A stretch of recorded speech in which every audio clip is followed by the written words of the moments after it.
Bom, vamos à mensagem dessa manhã. E eu disse que ia falar a respeito de um grande ladrão do tempo que Satanás tem usado. Algo que pode ser uma bênção, mas que ele tem usado para o mal. Que ladrão que é esse? O Diogo já contou ali. Vamos... Não, mas era para colocar mesmo. Vamos à Bíblia então, Salmo capítulo 90, verso 12. Vamos ver o que a palavra de Deus tem a nos dizer sobre isso. Salmo capítulo 90, verso 12.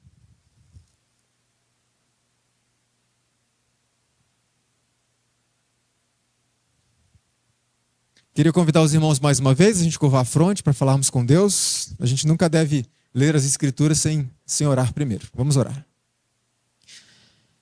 Querido bom Pai que está no céu, te agradecemos porque mais uma vez temos a Tua palavra aberta e temos liberdade para fazer isso.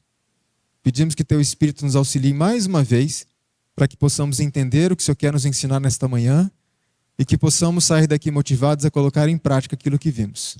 Tu sabes, Senhor, da dificuldade que temos em relação a esse assunto, mas que o Senhor possa nos fortalecer, nos ajudar, nos dar discernimento e nos despertar para a seriedade do momento que temos vivido.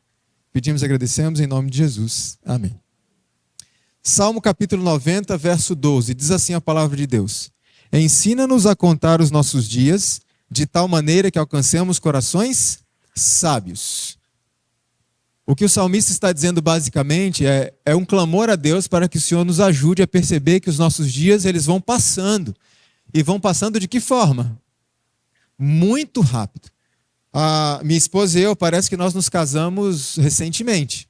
E agora em setembro a gente está completando 16 anos de casados. E parece que foi agora. Então o tempo ele vai passando muito depressa e os pais sabem como é isso, né? Daqui a pouco os filhos estão pequenininhos, acabaram de sair da fralda, já estão indo para a faculdade. Então o salmista está dizendo: Senhor, me ajude a contar os meus dias, para que eu possa ter um coração sábio, aproveitar bem o meu tempo, os meus poucos dias nessa terra que nós temos. Então, de todos os dons que o Senhor nos concedeu, e são vários, tem um dom que a gente geralmente não pensa muito nele. Deus nos concede recursos financeiros, nos concede filhos, que são um dom que Deus nos deu para administrarmos, não são nossos. Deus nos concede muitas coisas, mas o principal dos dons que Deus nos deu, qual que é? 24 horas, o tempo. Por que esse é o dom mais importante? A irmã White diz que de nenhum outro talento que Deus nos concedeu, ele vai me pedir mais estrita conta do que do nosso tempo. Por quê? Porque a forma que usamos o nosso tempo vai definir todo o resto, vocês concordam? Todo o resto.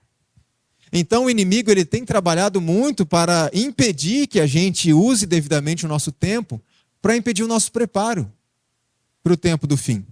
Por isso, diante dessa realidade, a serva do Senhor escreveu que é pecado fazer o quê? Muitas vezes a gente está envolvido com coisas que não são pecado em si mesmo, mas pode se tornar pecado se aquilo estiver o quê?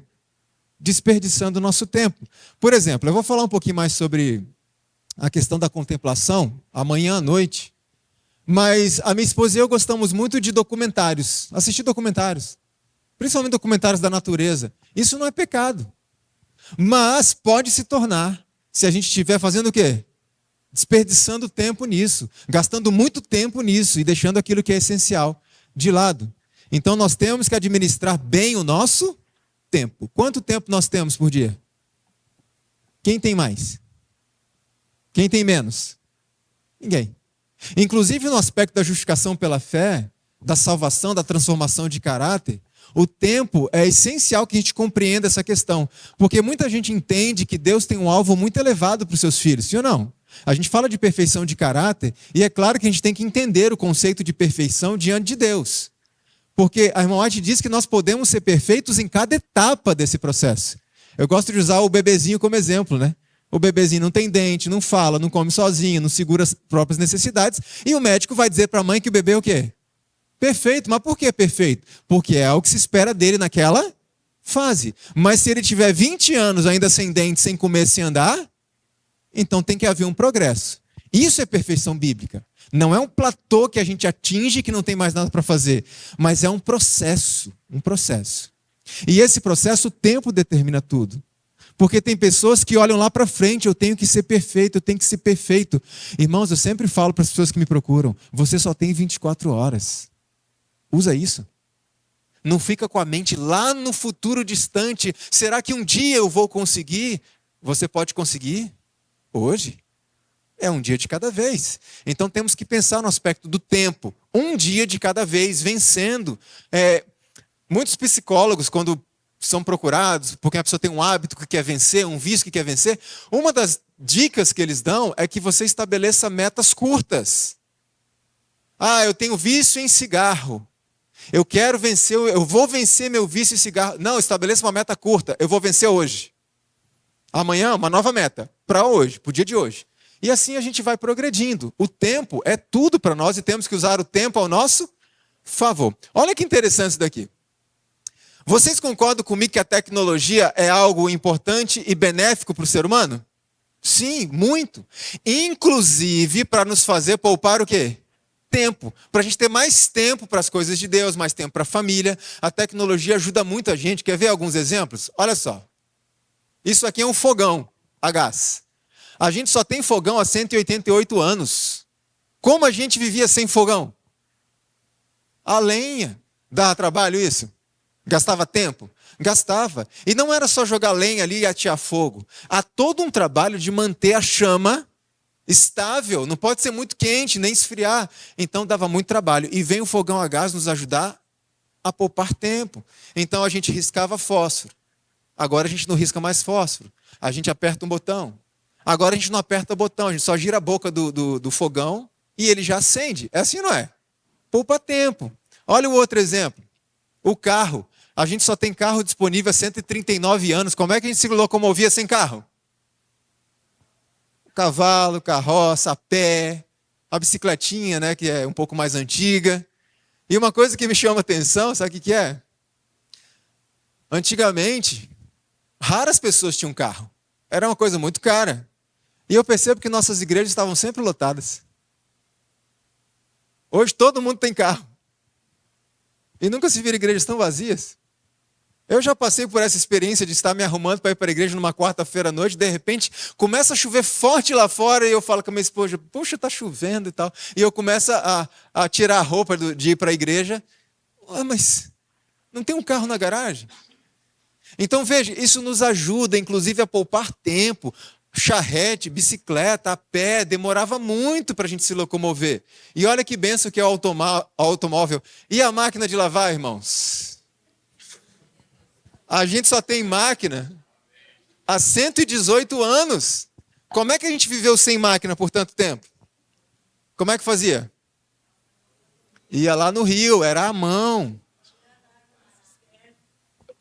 Tinha que tirar a água ainda na cisterna em alguns casos. Olha como se gastava tempo. As mamães hoje têm, por exemplo, as fraldas descartáveis.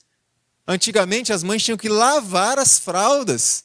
E não tinha máquina, dava muito trabalho. E a máquina de lavar vem para nos ajudar a poupar o quê? Nosso tempo. Enquanto a máquina está lavando, você está fazendo outras coisas. Olha que benção que é isso. E a máquina lava, ela enxágua, ela centrifuga, que quase deixa seca a roupa só para botar no varal. É uma benção ou não é? É uma benção para nós. Olha outro exemplo, o avião. A humanidade só tem avião à disposição há 118 anos. Pessoas comuns como eu têm avião à disposição há muito menos tempo, porque sempre foi algo muito caro. Hoje que está se tornando um pouquinho mais acessível. A minha ainda não. E a gente viaja muito, né? E tem muita gente que escreve para a gente pedindo dinheiro, sabia? A gente tem um projeto aqui na igreja e tal, o irmão podia ajudar. A gente tem, o irmão podia... Acho que as pessoas acham que a gente tem muito dinheiro porque está sempre viajando. Elas não sabem que não é a gente que paga essas viagens. Não tem condição de fazer isso. Então, veja. Como é que a gente ia de lugares distantes sem avião? Navio, a pé, a cavalo, mesmo em lugares distantes. A irmã White tomava um navio nos Estados Unidos para ir para a Austrália. Eram 4, 5, 6 meses no mar. E ela era conhecida como uma boa maruja, assim, não passava mal, não tinha medo de tempestade. Quando tinha tempestade, todo mundo queria morrer, ou queria morrer não, né? Todo mundo queria viver desesperado, e ela, calma. E um dia falaram para ela, irmão, a senhora está com medo, não? E ela dizia, não. Deus tem um trabalho para mim lá. Então ninguém vai morrer aqui. Agora, se Deus entender que meu trabalho acabou, ela diz assim, tranquilamente eu me depositarei no fundo desse oceano. Que fé! E eu quero ter uma fé dessa. E, irmãos, só um spoiler, hoje à noite o que eu vou falar vai exigir muita fé da gente. Mas essa fé é uma fé assim, porque o que eu vou falar hoje à noite é sobre como se identifica um verdadeiro cristão. A maioria de vocês, talvez todos, vai dizer assim, isso aí, na minha vida, impossível. Então vai exigir fé, porque é possível sim. É possível sim, porque para Deus, nada é impossível.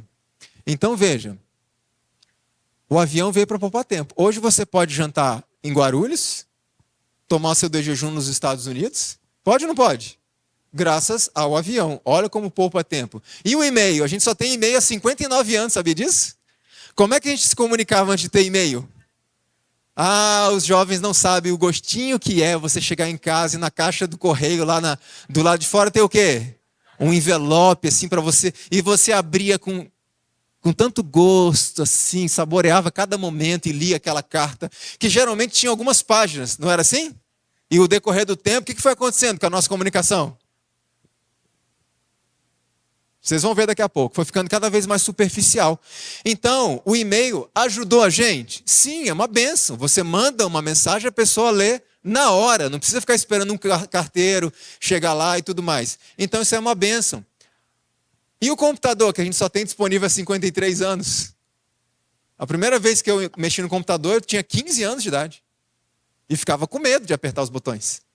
Falar, professor, pode apertar? Porque a gente achava que, sei lá, aperta um botão, vai disparar um míssil em algum lugar. Sabe essas coisas? E a gente tinha medo disso. O computador é uma bênção para nós hoje? Alguém concebe uma vida sem computador? Ele ajuda a gente a poupar tempo em muitas coisas. Olha o que mais. E o telefone celular? Só temos há 51 anos. Alguém consegue imaginar a vida sem celular hoje? O celular é uma bênção, porque ele nos ajuda a nos comunicar com as pessoas em qualquer lugar do mundo. E aí eu faço uma pergunta importante. O celular, então, aproximou as pessoas, sim ou não?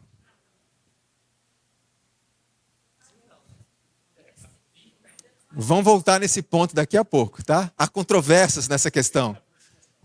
Há controvérsia. Aproximou e não aproximou. Nós vamos ver como isso funciona. Antes do celular, como é que a gente conversava uns com os outros? Carta. Telefone já era tecnológico também, né?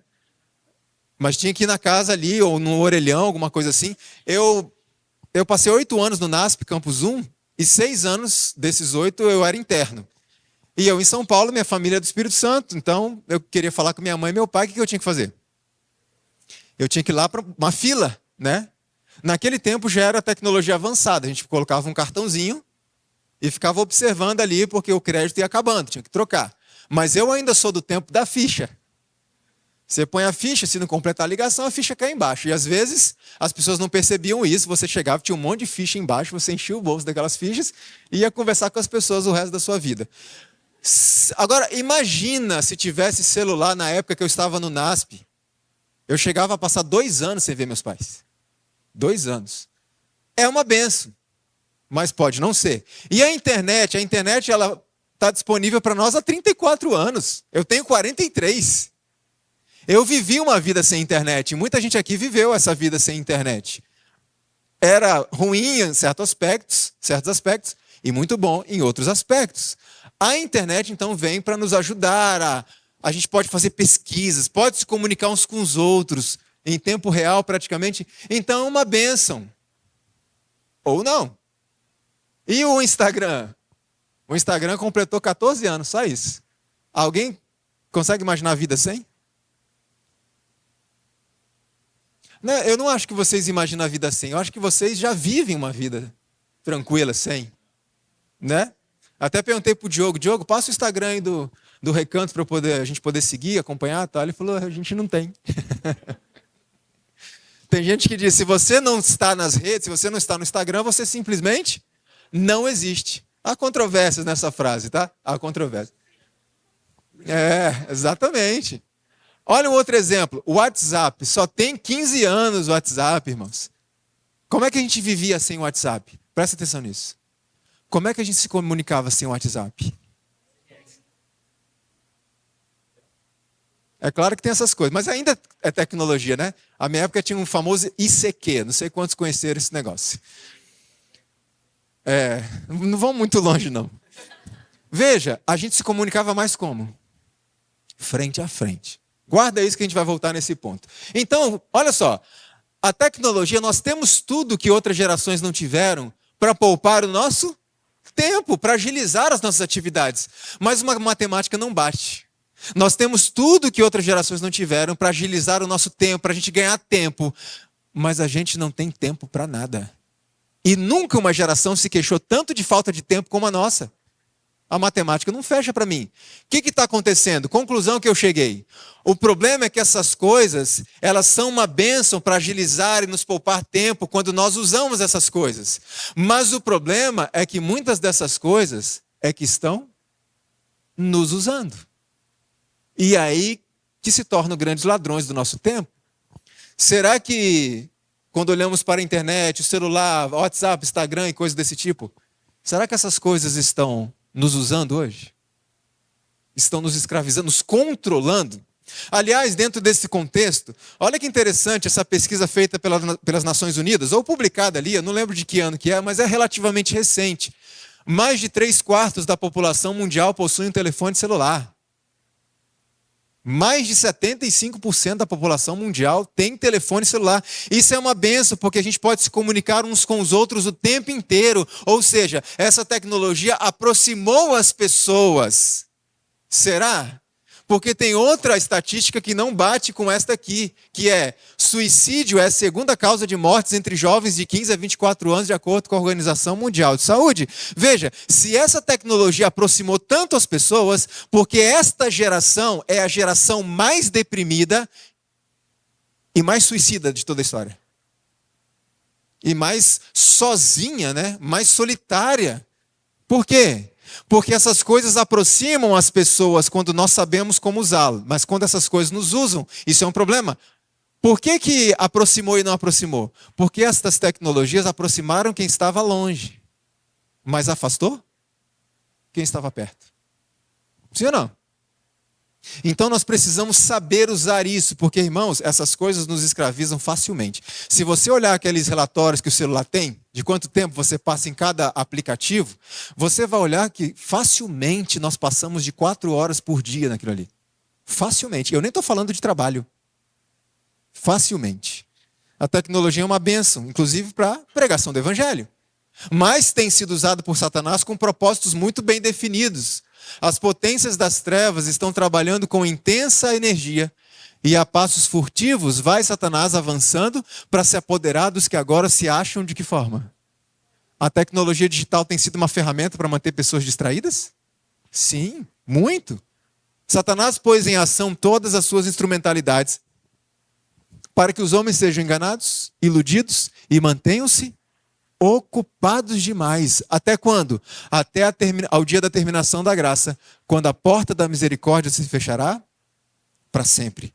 Como eu disse, às vezes gastamos tempo com coisa que não é pecado em si mesmo, coisa que até é saudável, mas que está tirando o nosso tempo daquilo que é essencial para a nossa vida cristã.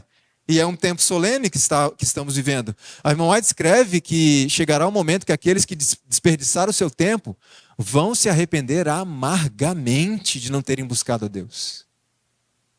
Porque vai ser tarde demais. Existe uma série de estudos que foram feitos, a ciência tem se preocupado muito com essa questão do uso excessivo e do uso indiscriminado dessa tecnologia digital, redes sociais, celular e etc.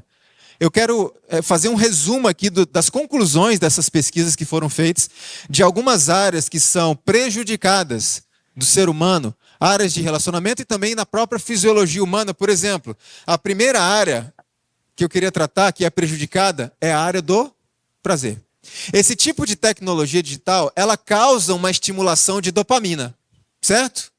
Que dá aquela sensação de prazer. Só que é uma estimulação que ela pode ser exacerbada. E existe um problema quando a dopamina é estimulada de forma excessiva. Nós vamos tratar mais a fundo no domingo de manhã sobre essa questão.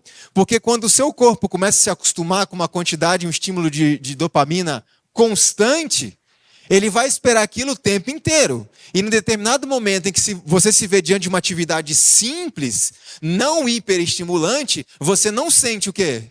Prazer mais. E aí isso acaba prejudicando o estudo da palavra de Deus. Porque a pessoa precisa de mais o quê? Estímulos maiores, o que a Bíblia não consegue. A Bíblia não consegue competir, por exemplo, com um filme bíblico, consegue? Em termos de estímulo? Não.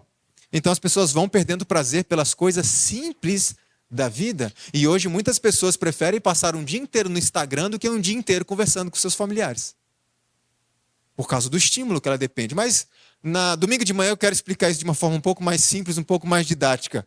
Outra área que é afetada pelo uso indiscriminado dessas tecnologias é a área do repouso. Isso aqui ninguém tem dúvida, né? O cérebro não desliga, ele fica sobrecarregado. Essas telas estimulam a produção de cortisol. Por isso que a ciência diz que para você ter uma boa noite de sono, você tem que fazer algumas coisas. Entre elas, você precisa desligar todas as telas, pelo menos 2 horas antes de deitar. Pelo menos. Por quê? Porque isso estimula o cortisol, que é aquele hormônio que te mantém acordado, aceso, não é? Então, no decorrer do dia, aliás, no encerramento do dia, esse cortisol vai diminuindo. E o que a gente faz com ele? A gente coloca ele para cima de novo. Irmãos, qual seria o horário adequado para a gente ir dormir? Na verdade, não. O horário mais adequado é quando o sol se põe. É esse o horário que é o mais adequado para a gente dormir. Porque a luminosidade da Terra diminui, acaba, e o cortisol, ele vai diminuindo. Mas o que o ser humano fez? Luzes, luzes e luzes. E muitas vezes a gente tem mais atividade ainda à noite. E vai para a academia à noite, vai para a faculdade. Eu estou dizendo que isso é necessário hoje em dia, que a gente estude.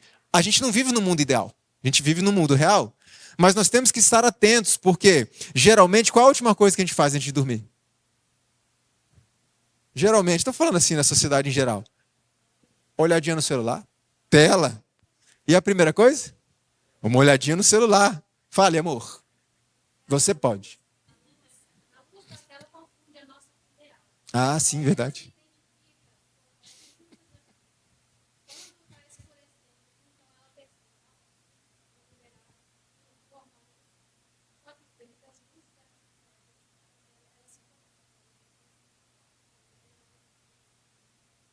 Exatamente.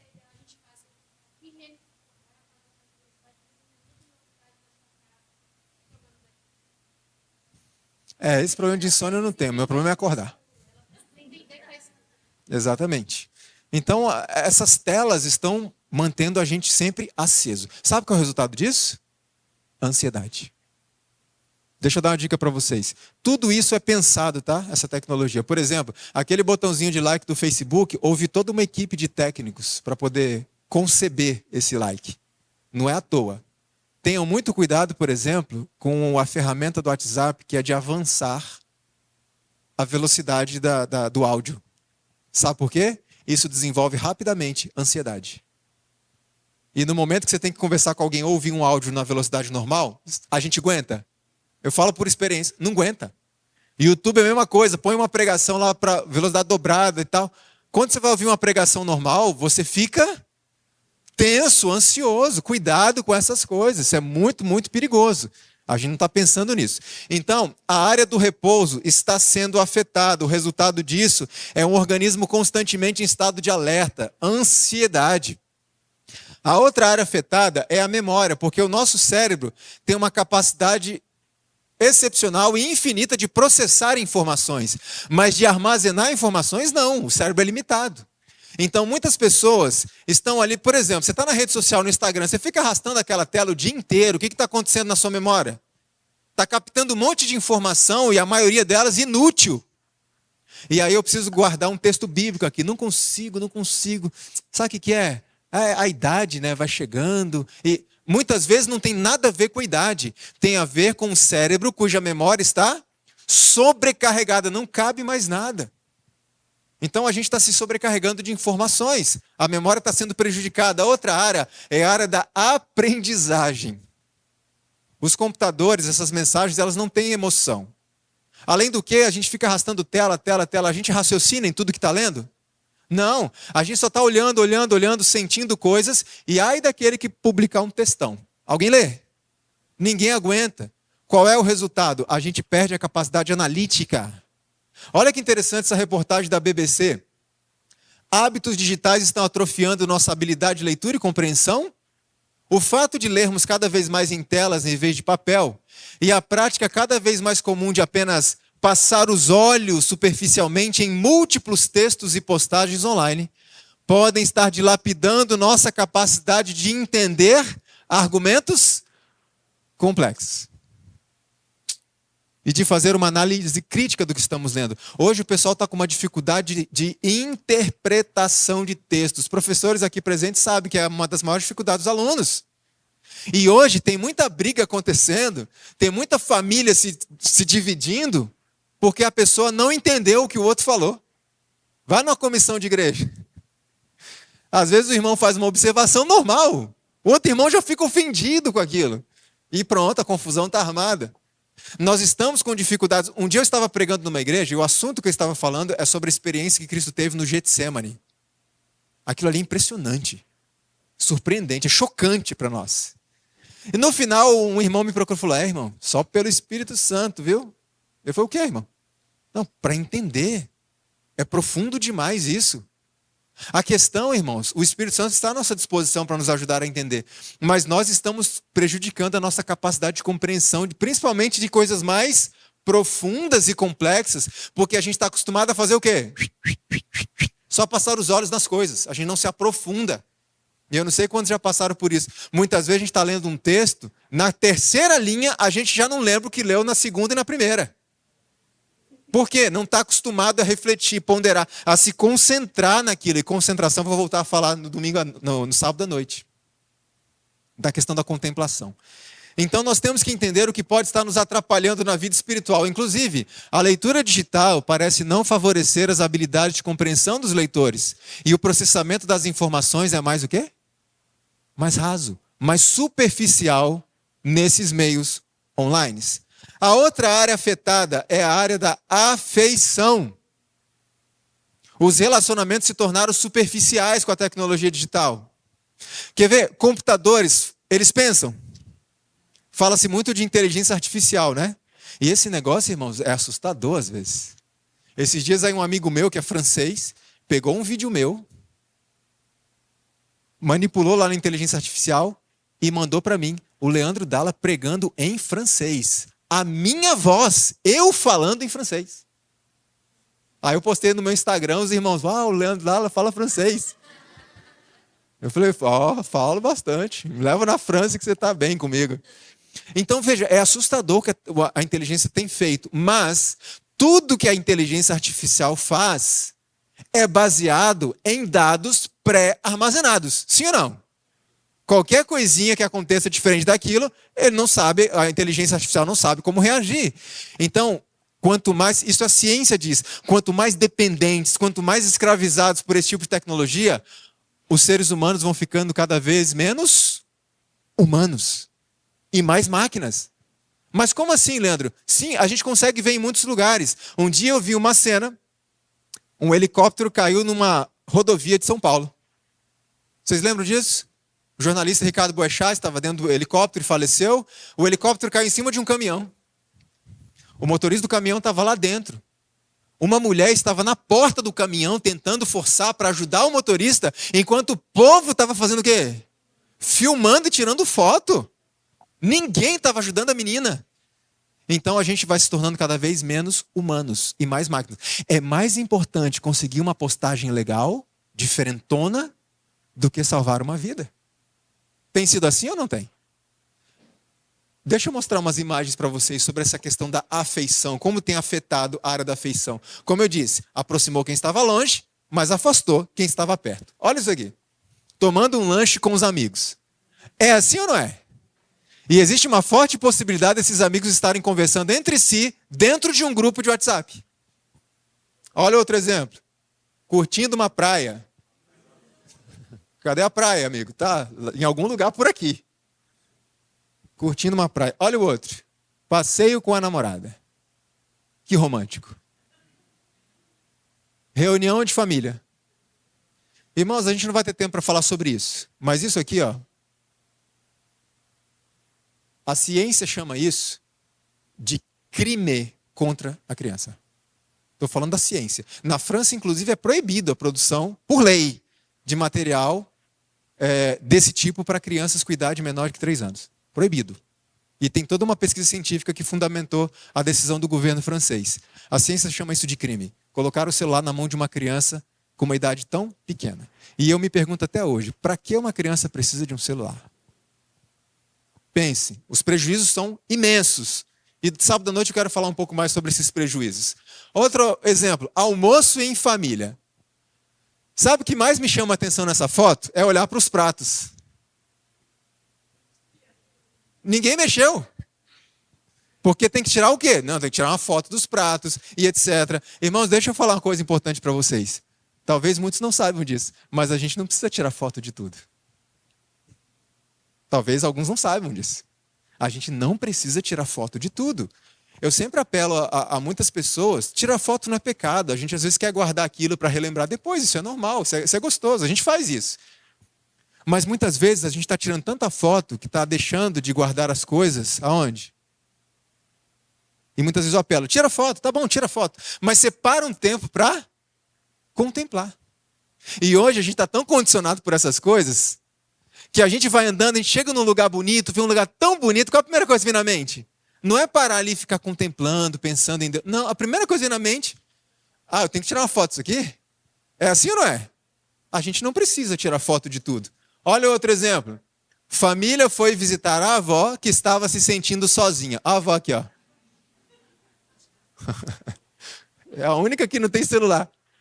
Continua sozinha do mesmo jeito. É assim ou não é? É assim. Hã? Não conta essas coisas de família, não.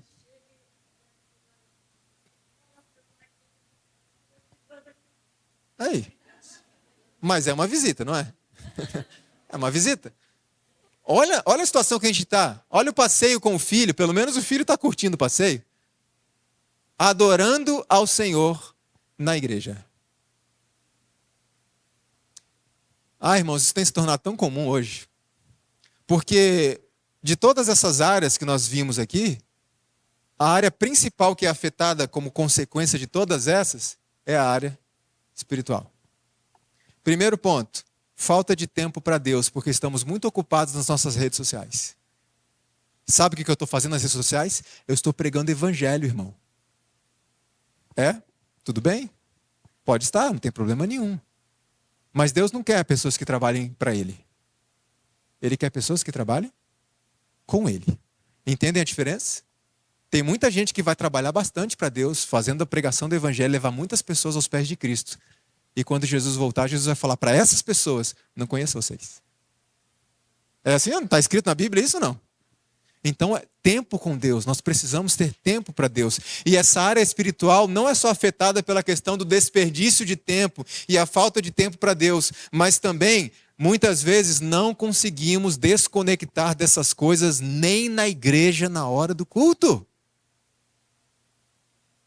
Um dia estávamos fazendo um seminário para jovens em algum país aí. E aí eu fiz a proposta. Vamos fazer assim? Os jovens chegam ali atrás, vai ter uma caixinha ali e tal. O que os jovens vão fazer aí, pessoal, ex-aluno da Serra?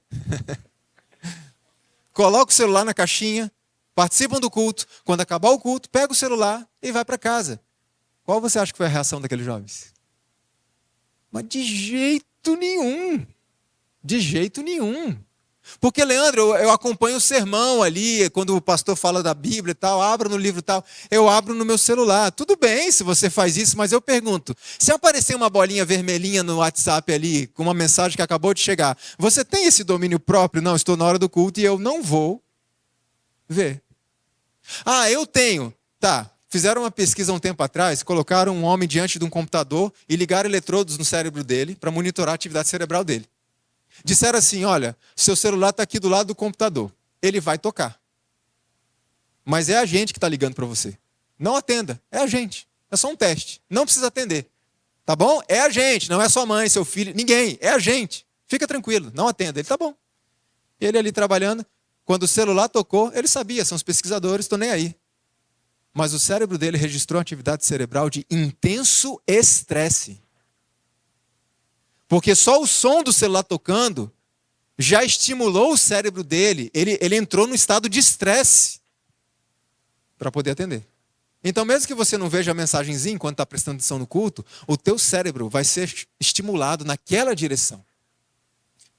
Eu preciso ver que mensagem é essa. Então já vai ter um prejuízo. Outro problema, e eu acho que esse problema é um dos maiores. Aliás, antes de falar desse problema aqui, talvez seja o maior. Deixa eu lembrar uma coisa para os irmãos. A casa de Deus é um lugar santo.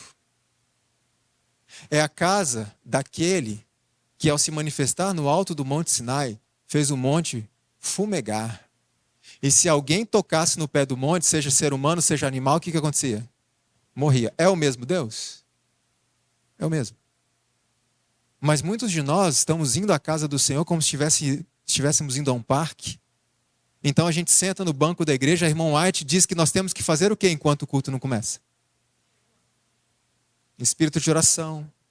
Quando a plataforma entra, nós temos que estar em espírito de oração pelo pregador. Mas muitas vezes chegamos na igreja, numa escola sabatina, no culto de manhã, sentamos no banco com os amigos, pegamos o celular e fazemos o quê? Hashtag, adorando ao Senhor, escola sabatina. Isso não é lugar para essas coisas. Nós não estamos num clube, num parquezinho. É a casa de Deus. E as pessoas não conseguem se desligar disso, nem na casa de Deus. Enquanto a pregação está acontecendo, o louvor, algum momento do culto, pessoas estão trocando mensagens do celular, estão atendendo ligações, às vezes abaixa assim para poder atender. Sabe qual pode ser o resultado disso? Olha como isso é sério, irmãos. Quando a palavra é exposta, deveis lembrar-vos, irmãos, de que é a voz de Deus que vos está falando por meio de seu servo. Escutai com atenção, não dormiteis nessa hora. E quando a irmã White diz de dormir, não está falando apenas literalmente dormir, o que já tem sido um grande problema entre nós hoje. É ou não é? Ela está falando, preste atenção, não se distraia. Por quê? Ela responde, porque assim fazendo, ou seja, se distraindo, é possível escaparem-se-vos nesse momento justamente as palavras que mais necessitais ouvir, palavras que atendidas vos livrariam de enveredar por algum caminho errado. Olha o que ela está falando no contexto do que estamos tratando aqui. Seu celular está ali quietinho, você está ouvindo a pregação, e o diabo sabe o que vai ser pregado? Sabe, quando a pessoa está preparando o sermão, o diabo está acompanhando. E então, a pessoa está pregando ali. E está chegando aquele momento que o pregador vai falar palavras que vão salvar a sua vida. Vão salvar a sua vida. Nesse momento que o pregador vai dizer aquela frase, o celular toca. Chega uma mensagem. Você pega, não é nada importante não. Depois eu vejo. E você volta a prestar atenção. Mas o que aconteceu? A frase passou. É isso que a irmã White está dizendo. Sabe qual é o grande problema e o grande agravante disso? É que aquela frase, aquele momento, aquela chance, poderia ter sido a última da sua vida. E você perdeu por causa de um aparelho. Entende o que ela está dizendo? Presta atenção no que está sendo dito. Porque uma frase pode te despertar e mudar completamente a sua vida. E o diabo vai fazer tudo para distrair a sua atenção, para que você não acompanhe aquela frase. Ou vai fazer alguém distrair a sua atenção. Ou vai fazer com que você distraia a atenção de alguém. Então a tecnologia é uma bênção se nós soubermos usá-la, mas quando ela começa a nos usar, ela se torna uma maldição. Porque um dos mais deploráveis efeitos da apostasia original foi a perda do poder de domínio próprio por parte do homem. A tecnologia tem destruído o domínio próprio das pessoas e nos tornamos escravos dessas coisas. Olha essa entrevista que foi feita com a Amber Casey, que é uma socióloga norte-americana, publicada no jornal argentino El País. Olha o que ela diz. Quando me levanto pela manhã, devo me perguntar se dedico tempo a mim mesma, se posso meditar, desenhar, se escrevo. E essa meditação não é esse tipo de meditação que se prega por aí não, tá, irmãos? É uma meditação correta. Eu já vou dar uma pincelada sobre isso daqui a pouco. Mas o fato é que o meu dia a dia está tomado pelas notificações do telefone e do celular. Está ou não está? O celular que controla a gente. É uma mensagem, é um sonzinho, ele que controla a gente o tempo inteiro. Ela diz, estamos conscientes da quantidade de alertas que nos cercam? silencie o telefone, desative as notificações, põe o celular no modo avião e decida você mesmo quando quer interagir com ele, porque o cérebro sofre com essa conexão constante. O que ela está dizendo é, se o meu celular está aqui e eu estou fazendo as minhas coisas em casa, estou arrumando ali algumas coisas, e o celular toca ou vem o barulhinho da mensagem, o que eu faço? Eu vou lá para ver. Ou seja, ele que está me controlando. Mas quando você desativa isso, deixa no modo avião ou deixa no silencioso, você vai decidir a hora que você vai lá ver. Entende a diferença? Isso é uma dica interessante. Ela diz mais, isso aqui é muito interessante o que ela fala. A tecnologia não é ruim, mas seu uso está nos desconectando e escravizando. Chegamos a olhar o celular entre 1.000 e 2.000 vezes por dia. E os celulares têm mecanismos para medir a quantidade de vezes que você desbloqueou a sua tela. E a média é essa. Entre 1.000 e 2.000 vezes por dia a gente desbloqueia a tela do celular. É muita coisa? Ela diz mais, há cada vez mais casos de gente que precisa escapar disso, que explodiu pela depressão e pela ansiedade. Parece estranho para algumas pessoas, mas ansiedade e depressão estão intimamente interligados. Intimamente. Porque a ansiedade é uma obsessão que nunca é o quê? Suprida e satisfeita. Qual é o resultado disso? Depressão. Olha que interessante o que ela diz. Muitos colegas dela, da área de tecnologia, fizeram o quê? Foram morar no campo. Irmãos, Deus é tão sábio que nos deu tanto conhecimento. Coisas que a ciência está descobrindo agora, a gente sabe há mais de 100 anos. A gente só precisa começar a viver. Certo? Então veja, a escravidão ela é tão acentuada, mas tão acentuada, que há pessoas que preferem arriscar a vida própria e a vida dos outros do que simplesmente deixar para pegar o celular depois. Querem ver? Olha isso aqui. Você me matou com um alô. Deixa eu voltar aqui. 26% dos acidentes de carro, isso aqui é pesquisa de 2014, há 10 anos atrás, nos Estados Unidos, quase 30% dos acidentes tinham como base, eram consequências do uso do celular no volante. Porque nosso cérebro não foi feito para se concentrar em duas coisas ao mesmo tempo. A gente pode fazer várias coisas mecânicas ao mesmo tempo, mas concentração, só uma. Por isso que quando eu estou dirigindo e falando no celular, o cérebro oscila a sua atenção entre o trânsito e o celular. Trânsito, celular. Você já percebeu que muitas vezes quando alguém está falando no celular, ao volante, ele come faixa? Imediatamente. Ele já perde um pouco da atenção no trânsito. Então, no momento que a atenção foi para o celular, a pessoa bate o carro. Então, tem muita gente hoje preferindo morrer ou matar outras pessoas do que simplesmente deixar para pegar o celular depois. Irmãos, eu não consigo entender. É tão simples parar o carro. Só que antigamente as pessoas falavam no telefone, hoje não só. Hoje eu tenho visto motoristas digitando mensagens enquanto dirigem. Ou fazendo vídeo. Acho que digitar mensagem é pior, porque está com a mão aqui e está olhando e com a mão aqui. Quantas pessoas mortas, quantas famílias destruídas que não tinham nada a ver com isso. Então as pessoas arriscam a própria vida e a dos outros por causa de uma escravidão acentuada a um mero aparelho. Olha no Brasil, isso aqui de 2018, o uso de celular ao volante é a terceira maior causa de mortes no trânsito no Brasil, terceira maior. Isso é muita coisa. Agora, existem outras formas de arriscar a vida dos outros por meio desse vício. Sabe qual é? Vocês vão ficar meio chocados com o que eu vou mostrar, mas essa é a realidade de muita gente hoje. Pai jogador é preso depois que criança pequena morre por negligência. Isso saiu na revista Time. Esse pai era coreano, é coreano se não me engano. Olha só o que diz a reportagem. Um sul-coreano foi preso sob suspeita de permitir que seu filho de 2 anos morresse de fome enquanto ele passava dias jogando online em cybercafés. Sabe, cybercafé nos Estados Unidos é tipo uma lan house. Algumas funcionam 24 horas por dia. E ali tem computadores, ali tem comida à vontade, tem banheiro, tem água.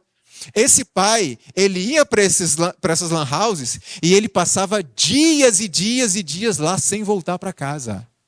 Lá ele comia, tomava água, ia ao banheiro, fazia tudo lá. E ele tinha um filho de 2 anos que ficava em casa sozinho. Esse filho morreu de fome. Olha o outro exemplo. Isso aqui também é terrível. Saiu em todos os grandes jornais do mundo. Isso aqui chocou a humanidade em 2010. Sabe o que aconteceu? Um casal, também asiático. Não tem nenhum preconceito aqui contra asiáticos, tá, irmãos? É que os asiáticos, eles são mais tecnológicos, são mais ligados com essas questões de tecnologia. Então, geralmente, essas coisas acontecem lá. Um outro asiático, não lembro de que país, um casal, na verdade, eles estavam viciados num joguinho que era um pouco parecido com o famoso Tamagotchi. Alguém lembra desse negócio? Que era um bichinho virtual que a gente tinha que ficar criando, dando comidinha, se não morria, você perdia o aparelho. Era um jogo em que você tinha que cuidar e educar uma criança virtual. Então você tinha que educá-la, dar comidinha nos horários certos, tal, senão você perdia o jogo.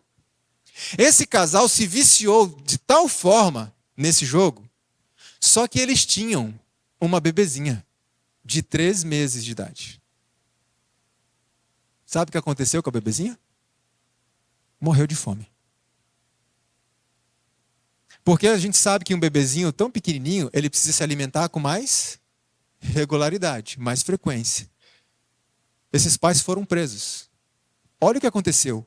Esses pais deixaram a bebezinha morrer de fome, enquanto eles cuidavam e criavam uma criança virtual. Cadê o instinto materno? Até isso desapareceu. Aliás, ela transferiu o instinto materno para um negócio da internet. Olha como se escraviza. Agora eu vou mostrar uma outra notícia que isso aqui não, nem sei se é pior ou se é chocante do mesmo jeito. Olha isso daqui. Japonês mata os pais para poder assistir anime sem interrupções. Ele confessou à polícia dizendo o seguinte: me incomodava cuidar dos meus pais. Eles sempre interrompiam enquanto eu estava assistindo anime. Eu não aguentei e matei os dois. Alguém pode estar pensando assim, Leandro, mas você não acha que você está exagerando um pouquinho? Eu nunca vou chegar nisso aqui. Não, isso aqui, Leandro, isso aqui é um exagero, isso aqui é doença, isso aqui é um extremo. É verdade. A maioria das pessoas nunca vão matar os pais por causa de um anime, por causa de uma série, um filme. A maioria das pessoas nunca vão deixar um bebê morrer de fome porque estão jogando na internet. É claro que não. Mas onde está a sutileza aqui? Muitas vezes, por não cometermos grandes pecados, nos sentimos confortáveis com os pecados pequenos. Sim ou não? Então, quando a gente olha uma notícia dessa, por exemplo, uma pessoa que adulterou. Eu nunca vou adulterar, nunca vou trair minha mulher, eu jamais faria uma coisa dessa.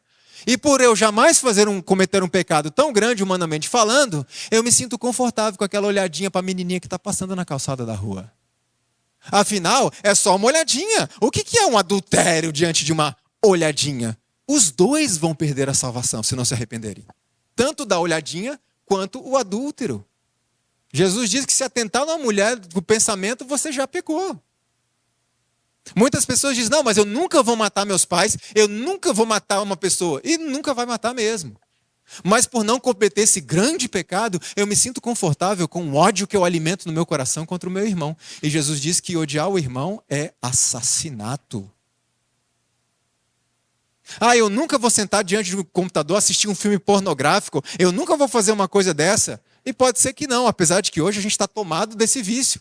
Eu recebo mensagem todo dia. Então, por eu nunca assistir um filme pornográfico, eu me sinto bem confortável com aquelas produções de Hollywood.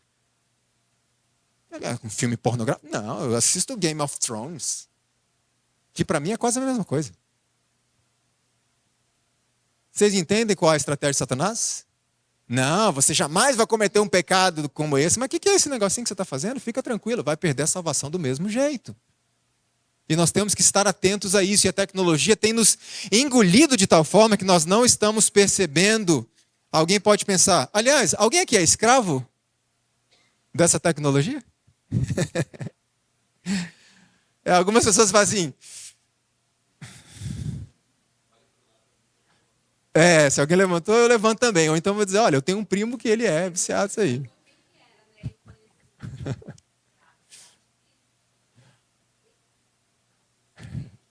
E interessante que ser escravo de Cristo é ser livre, né? Parece contraditório, mas é exatamente assim. Deixa eu dizer uma coisa para vocês. Ninguém precisa levantar a mão, mas vamos fazer um teste. Se eu dissesse para vocês assim, 24 horas sem tela nenhuma. Zero, nada, 24 horas. Se para você essa proposta é um pouco aterrorizante, você é um escravo dos níveis mais baixos. Eu falei 24 horas, só 24 horas. Se uma pessoa achou a proposta absurda, não consigo ficar 24 horas sem as telas. É um escravo dos níveis mais profundos. Deixa eu fazer uma pergunta para vocês. Se hoje saísse uma reportagem dizendo que Instagram, Facebook, YouTube, todas essas coisas seriam proibidas pelo governo brasileiro e a partir de hoje não existiria mais nenhuma rede social no Brasil, como seria a sua vida?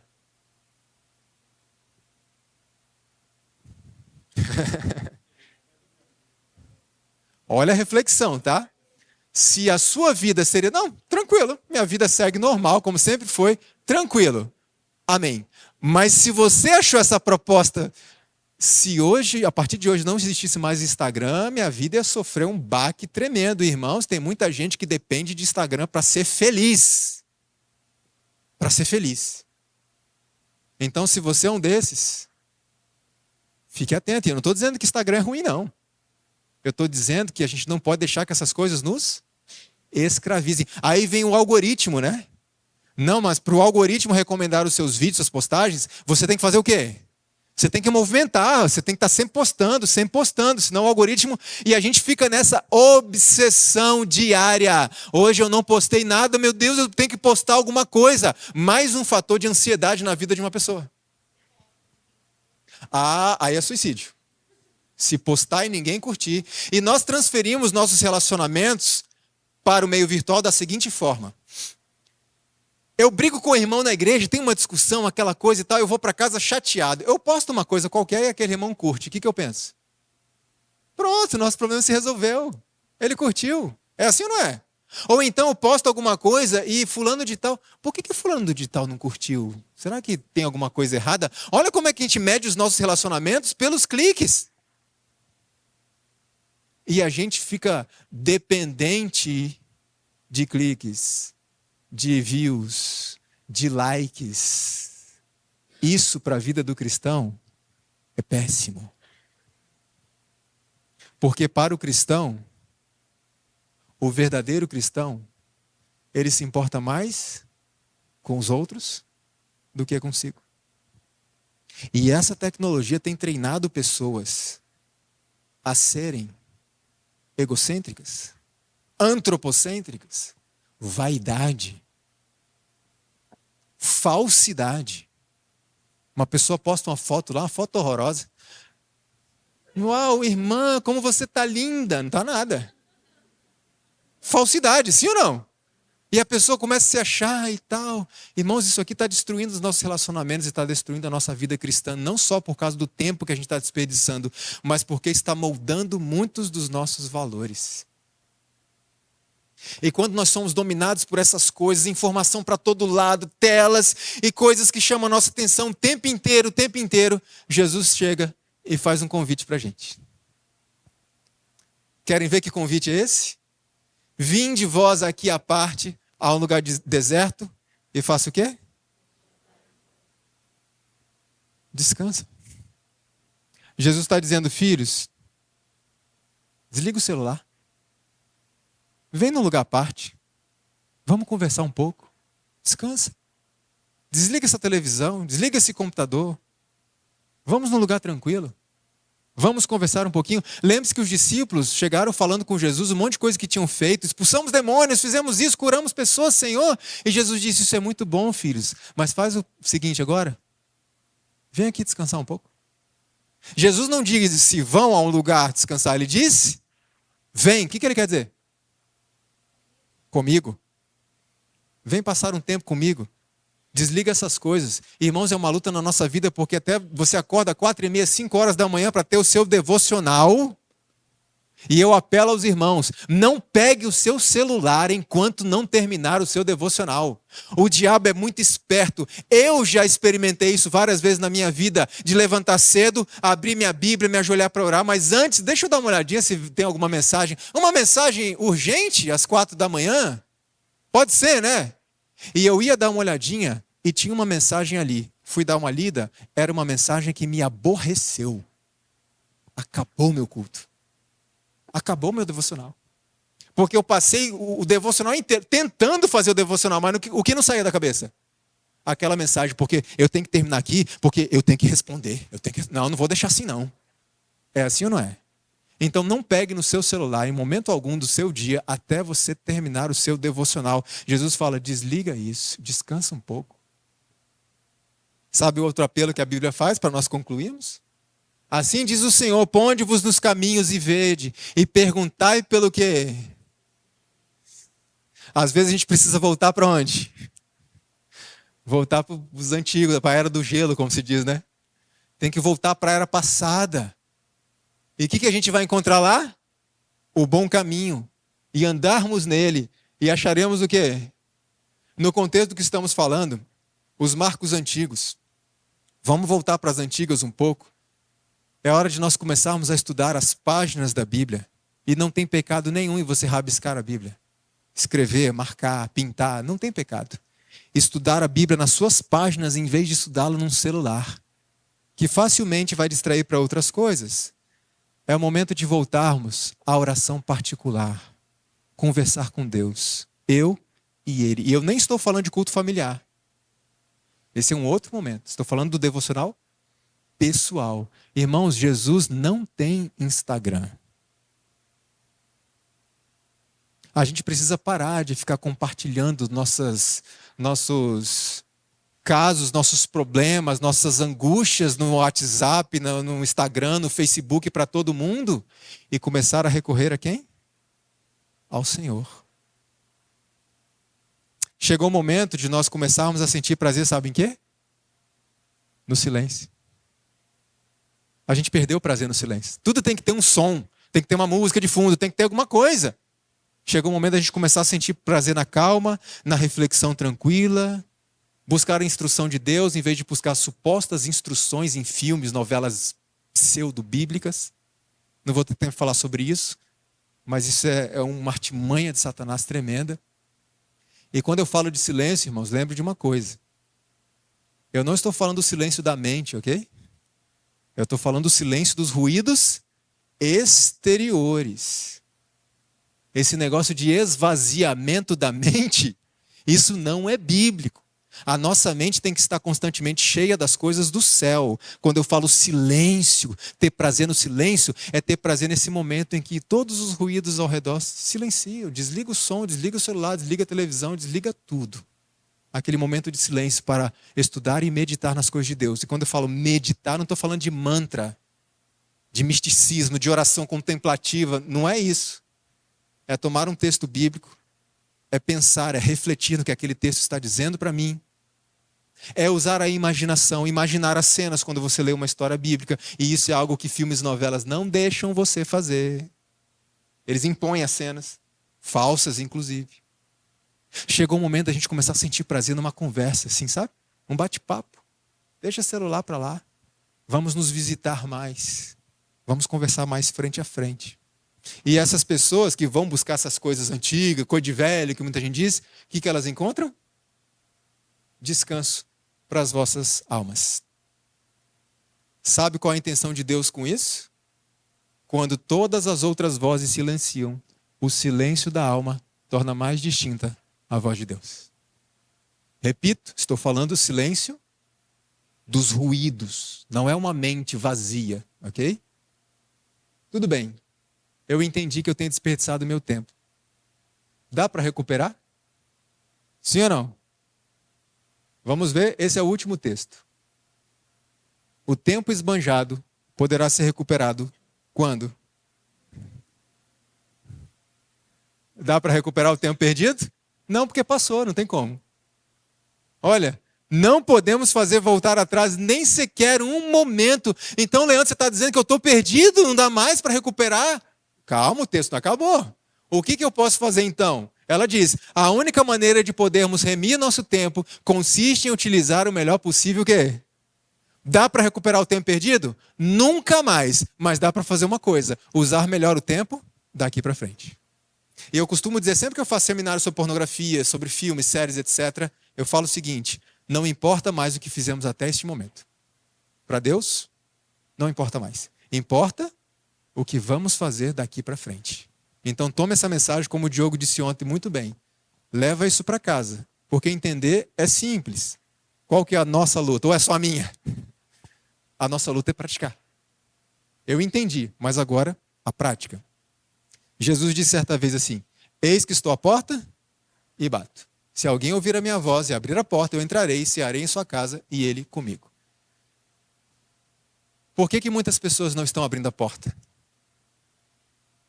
O texto diz, se alguém fizer o quê?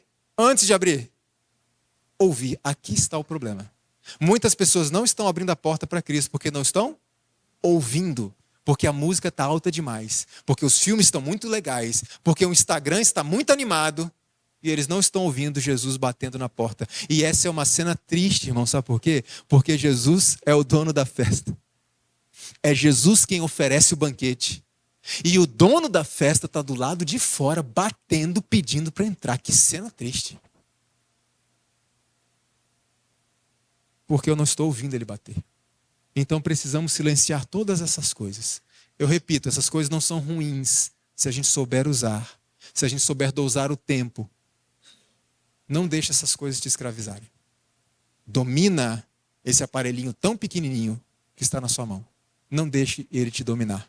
E nós encontraremos finalmente descanso para as nossas vidas, para as nossas almas. Louvado seja o Senhor por isso. A minha esposa vai cantar uma música que fala justamente isso. Da calma, da presença de Deus. Que nós precisamos buscar dia após dia. E que Deus nos ajude nessa caminhada tão difícil, mas que há solução e salvação em Cristo Jesus.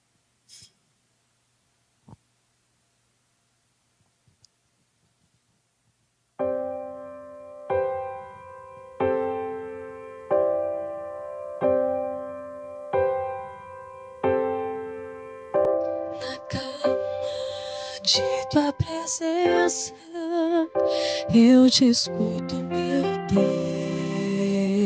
Deus. Na quietude, no silêncio, ouço tua voz. Na calma de tua presença eu te escuto, meu Deus. Na quietude do silêncio, ouço sua voz. Através da palavra, fale ao meu coração. Por teu Santo Espírito, vou entender as verdades que tens para mim.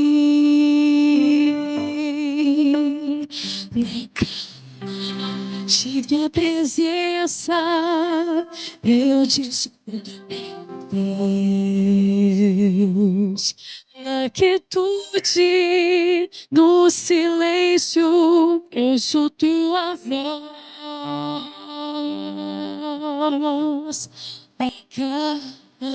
De tua presença eu te escuto, meu Deus. Na quietude, no silêncio, ouço tua voz. Sede, meu Deus, da tua palavra, entender tua vontade, encontrar vida e paz nos teus. Meu clamor na calma de tua presença eu te escuto, meu Deus. Na quietude do silêncio ouço sua voz.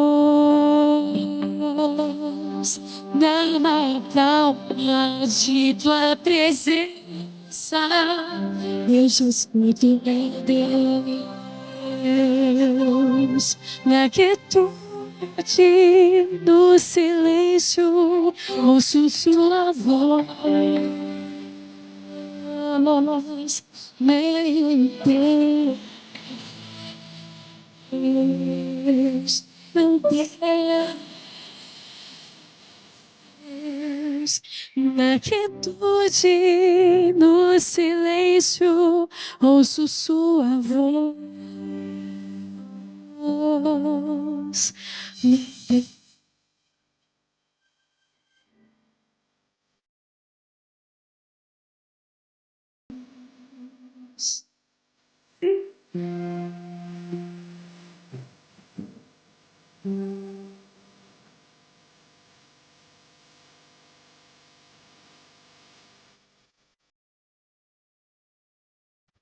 Amém. Oremos.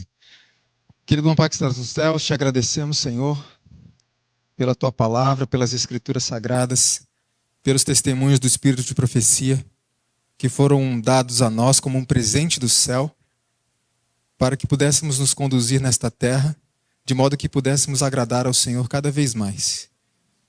Que essa possa ser a nossa intenção, Senhor. O Senhor sabe que nossa intenção é sempre má, inicialmente, porque essa é a nossa natureza. Mas pelo poder do Teu Espírito, isso pode também moldar as nossas intenções, de forma que façamos o que é correto, por amor ao Senhor.